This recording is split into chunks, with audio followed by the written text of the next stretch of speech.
بسم الله الرحمن الرحیم. الحمد لله والصلاة والسلام على رسول الله و علی آله و اصحابه و من والاه. حدیثی که وارد شده است در معجم طبرانی الصغیر از انس بن مالک الله تعالی از ایشان راضی باد که گفتند رسول اکرم علیه السلام به معاذ ابن جبل که ای معاذ، من تو را تعلیم دهم دعایی که هر وقت که این دعا را خواندی، اگر بر بالای تو مثل کوه احد قرض باشد، الله اون قرض تو را ادا میکند.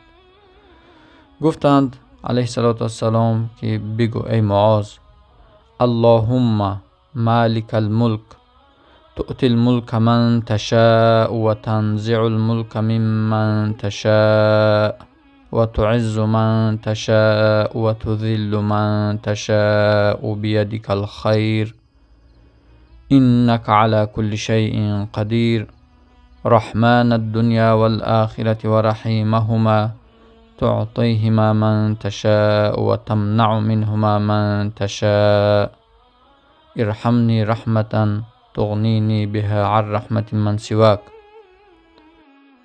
محدثین درجه این حدیث را تا حسن برآوردند، یعنی از صحیح پایانتر.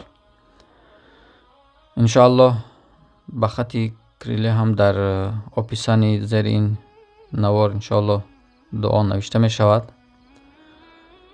این یک طرف مسئله است دوستان.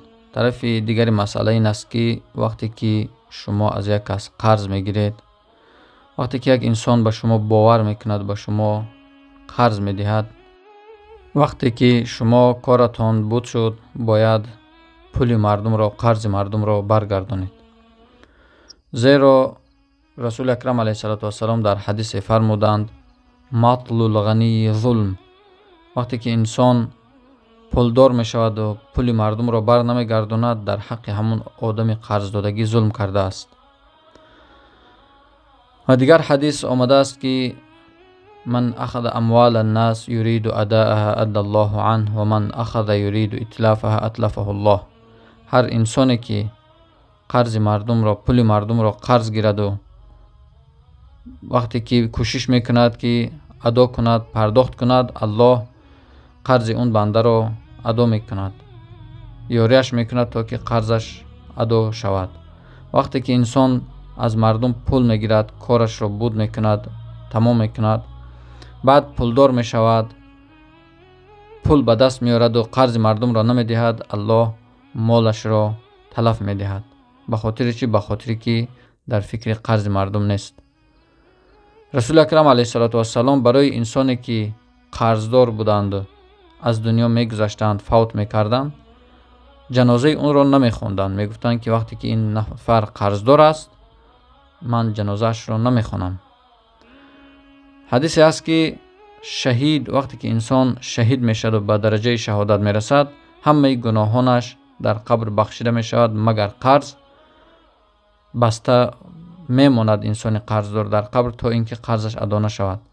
به همین خاطر وقتی که شما نفرانی که از مردم پول گرفتید، مال گرفتید، قرضدار هستید، وقتی که امکانیت قرض اون مردم را برگرداندن هست، باید کوشش کنید هر چیز زودتر قرض مردم را برگردانید. هم ثواب میگیرید، هم اون آدم کارش بود میشود، از شما خرسند میشود، در حق شما دعا میکند.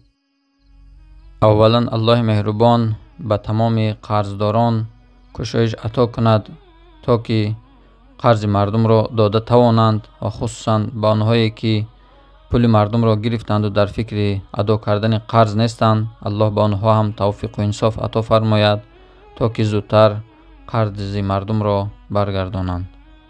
بارک الله فیکم.